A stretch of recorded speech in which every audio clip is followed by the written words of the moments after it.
Hello, welcome back to my YouTube channel.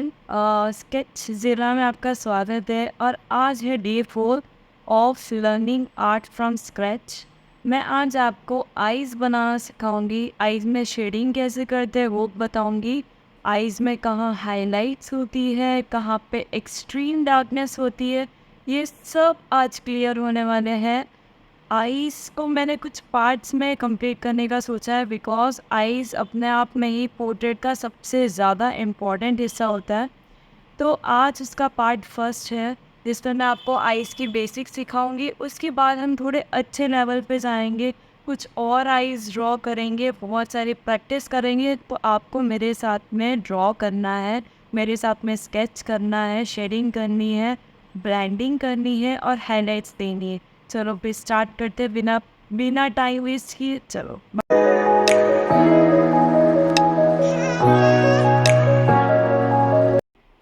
Start करने से पहले एक चीज़ बहुत अच्छे से बता देती हूँ मैं आपको कि जब भी आप कोई स्केच स्टार्ट करें तो सबसे पहले अपने पेंसिल्स को शार्प करना बहुत ज़्यादा ज़रूरी है।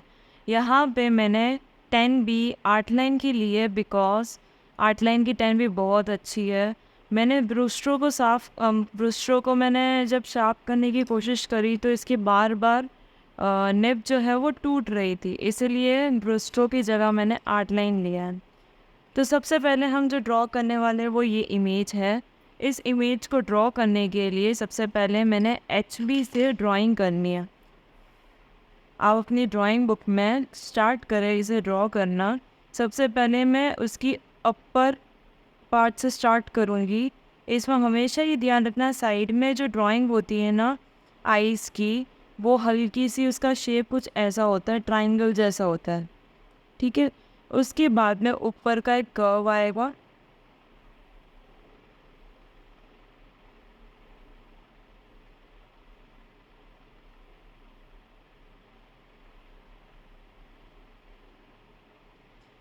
और नीचे से इसे ऐसे कंप्लीट करना है। हमें पहले अंदर की तरफ लेना है इसे, फिर बाहर की तरफ लेते हुए इसे कंप्लीट करेंगे।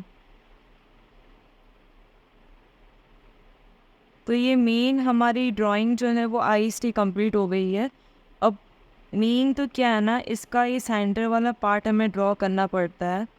इस सेंटर वाले पार्ट के अंदर हमें एक चीज़ ध्यान रखनी है कि हमें पहले ये लाइनिंग्स कंप्लीट कर लेनी है। अगर कोई लाइनिंग्स दिख रही है साइड में तो कंप्लीट करनी है। इसके बाद में यहाँ से यहाँ तक का गैप चेक करना है कि कितना है। ये यहाँ से यहाँ तक कितना गैप है, और यहाँ से यहाँ तक का गैप चेक करना है कि कितना है, लगभग लगभग इतना है। तो मेरा ये जो सेंटर बॉल होगी ये यहाँ से यहाँ तक होनी चाहिए। अब हमें नीचे भी टच कितना करना है, नीचे इतना ही टच करना है। तो यहाँ से ये चीज़ ऊपर की तरफ चलनी चाहिए। हमें कर्व का भी ध्यान रखना है इसके अंदर। तो ये कुछ ऐसा बनेगा।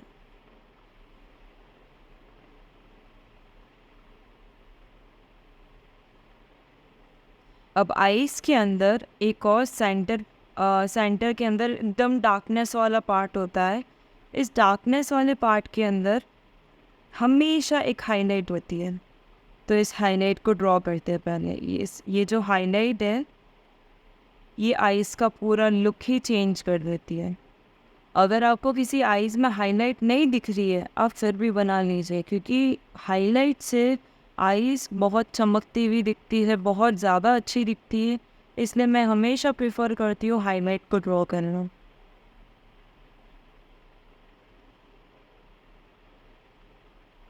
ये हमारे आइज़ का डार्केस्ट पार्ट होता है। इसमें हम सबसे ज़्यादा एक्सट्रीम डार्कनेस डालते हैं। इसके बाद में अपर आईलिड के 3 सेक्शंस करेंगे। 3 सेक्शन में एक जाएगा नीचे की तरफ, एक होगा स्नीपिंग, और लास्ट वाला होगा राइट में नीचे की तरफ। अब लोअर आईलिड बहुत ज़्यादा पतली है।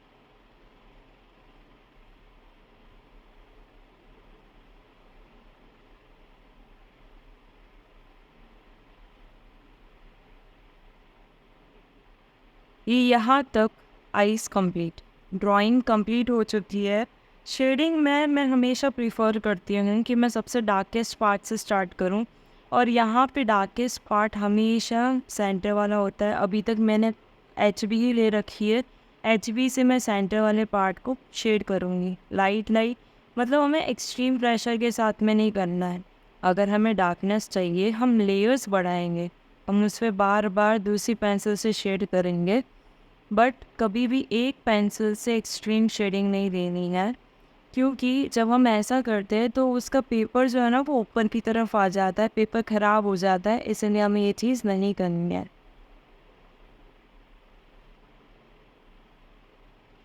एच बी के बाद मैं इसको टू बी से करूँगी।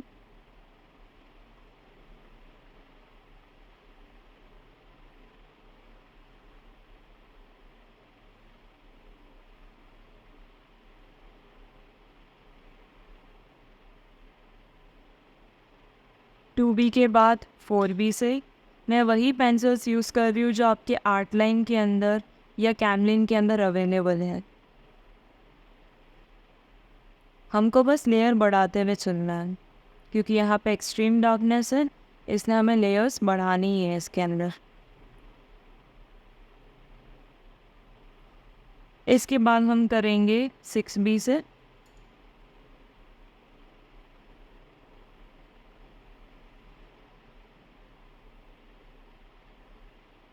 इसमें मैंने ब्लेंडिंग नहीं दी है बिकॉज़ यहाँ पे ऑलरेडी बहुत सारी लेयर्स है, तो अपने आप ही ये क्या हो रहा है, स्मज हो रहा है, इसमें ब्लेंडिंग की ज़रूरत है भी नहीं। एट बी,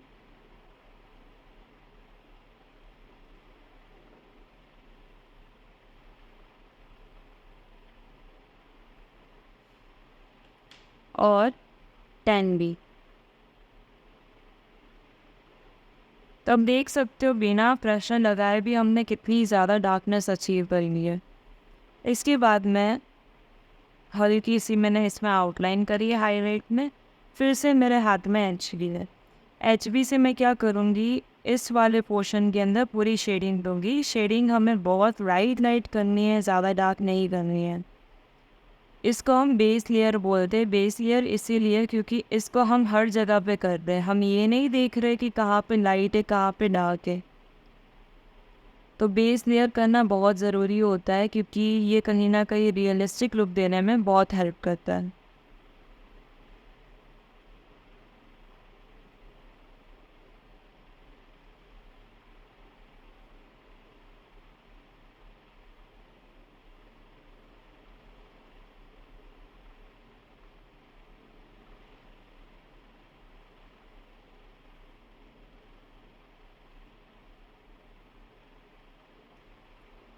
तो आप देख सकते हैं ये कंप्लीट हो गया है। अब मैं ईयरबड से इसमें ब्लेंडिंग दूँगी बिकॉज़ छोटा सेक्शन है, यहाँ पे हम टिश्यू पेपर का यूज़ नहीं कर सकते। ईयरबड से परफेक्ट ब्लेंडिंग होगी, इसे कवर हो जाए। सो यहाँ पे मैंने पूरा सिक्स बी से और एट बी से डार्कनेस दी है, और यहाँ पे भी मैंने एट बी से डार्कनेस दी है। तो यहाँ पे डार्कनेस देने के बाद में हमें कुछ चीज़ों का ध्यान रखना है कि हमने ना ये हाईलाइट्स जो देनी बाकी है थोड़ी सी, वो हम लास्ट में देंगे, एक साथ में देंगे। अभी हम बाहर के पार्ट पे शेडिंग करना स्टार्ट करते हैं। बाहर मैं पहले बेस लेयर से स्टार्ट कर रही हूँ, और बेस लेयर नॉर्मली हर जगह पे करनी है। पीछे से पकड़ने का रीज़न ये है पेंसिल को, कि पीछे से पेंसिल थोड़ी सी लाइट चलती है, और हमें लाइट चलानी है, इसलिए पीछे से पकड़ी है पेंसिल को।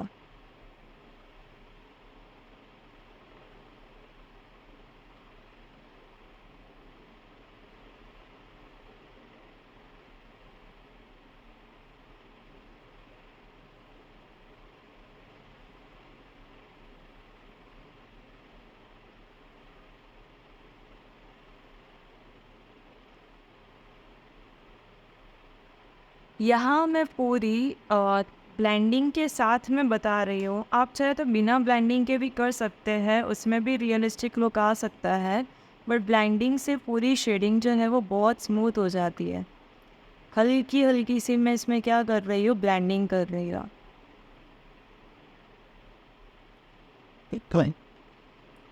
यहीं पे 2B से एक और लेयर चढ़ाएंगे, बट जहाँ पे डार्क दिख रहा है वहीं पे करेंगे। जैसे हम इस एरिया में और इस एरिया में 2B नहीं करेंगे।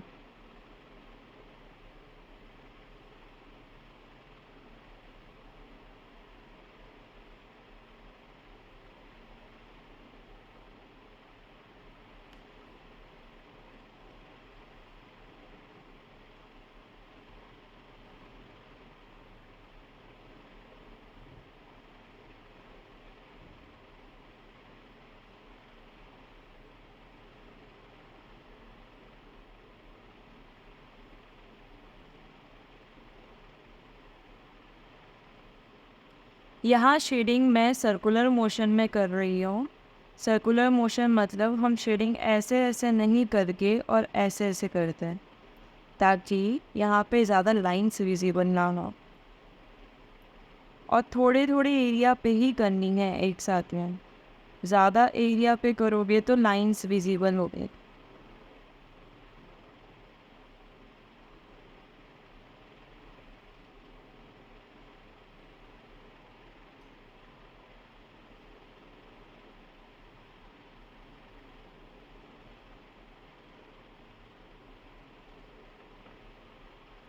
इसके बाद यहाँ पे कुछ हाईलाइट्स है, उसको छोड़ के बाकी सब जगह एक बारी शेडिंग कर रही हूँ मैं।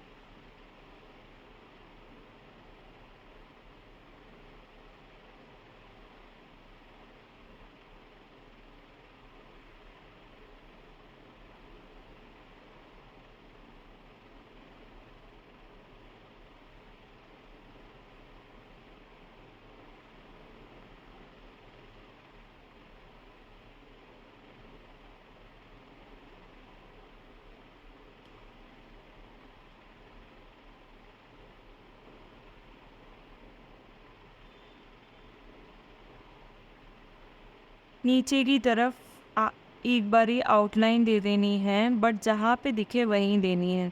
जैसे इस पोर्शन में बहुत लाइट है तो बहुत लाइट सी एक बारी आउटलाइन देनी है।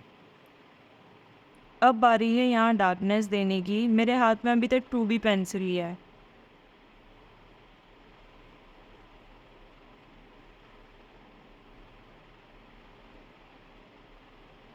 And varieties. PDFP जो मैं आपको प्रोसेस बता रही हूँ वैसे ही करना है। पहले सेंटर से स्टार्ट करते हुए फिर बाहर की तरफ जाना है और सबसे लास्ट में लैशेस करनी है। इसका रीज़न ये है कि लैशेस करने के बाद आप शेडिंग नहीं कर पाओगे, क्योंकि ये ब्लेंडिंग नहीं दे पाते हैं लैशेस करने के बाद।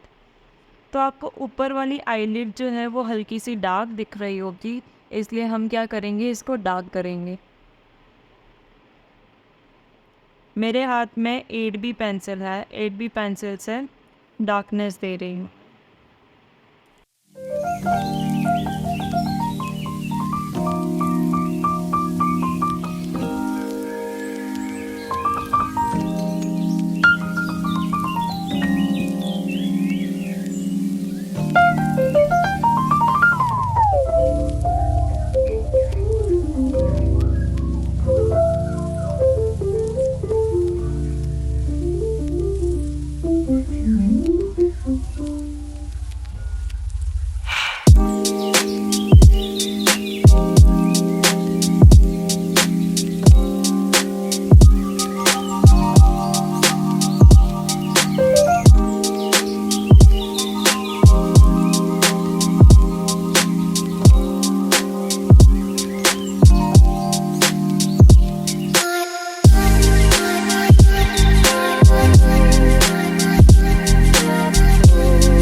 आई होप ये वीडियो आपको पूरी समझ में आई होगी और इस वीडियो में मैंने सिर्फ एक आइस ड्रॉ करके बताई है और ऑब्वियसली इसमें प्रैक्टिस बहुत ज़रूरी है। जैसे राइट आइस हमेशा इजी होती है बनाना लेफ़्ट आइस से, तो हम आगे जो बनाएंगे वो लेफ़्ट आइस की प्रैक्टिस करेंगे, उसके साथ साथ में हम डबल आइस की प्रैक्टिस करेंगे, हम आईब्रो कैसे शेड करते हैं उसकी प्रैक्टिस करेंगे, स्पेक्स आइस के साथ में। तो आइस से रिलेटेड बहुत सारी वीडियो भी आनी बाकी है, बट आपको मेरे साथ में सब कुछ ड्रॉ करते हुए चलना पड़ेगा। ओके, आपको मेरे साथ में शेडिंग करनी होगी, आपको मेरे साथ में सीखना होगा। So bye, thanks for watching this video.